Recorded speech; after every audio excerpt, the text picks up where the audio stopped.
It was a lot to take in, but you know, it felt so good, and it just it felt like every step that I took, it was just like bricks, just bricks and bricks and bricks just being removed from my shoulders, like just everything just being lifted off me, and it was like, finally.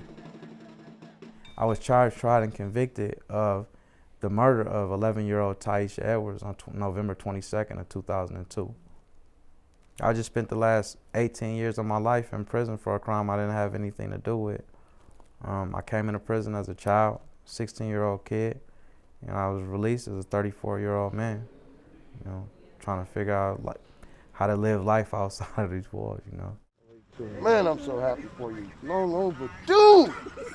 Hey, the fight is real, but you won. It was so much love out there and so many people really just embracing me, and it was like, whoa. He seems like he has more support than my family. You know, people forget that 11-year-old was killed in our home. This guy comes out victorious.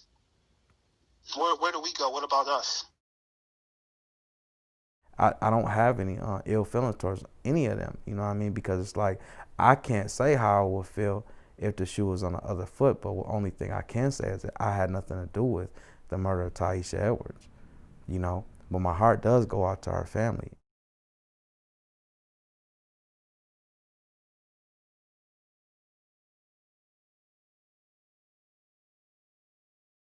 I mean, the fight's far from over. I haven't been exonerated yet. It feels good to be home, but I mean, I'm not actually free. I got on a ankle bracelet. Like, I got a monitor on my foot. You know how they talk about like survivor's guilt?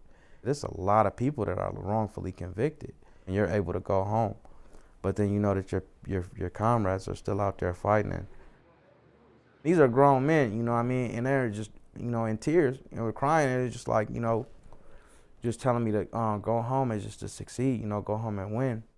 At the same time, it was bittersweet because I knew that, you know, I was leaving them in there. You continuously having things taken away from you, taken away from you. You feel like you know, it's just like you're losing time.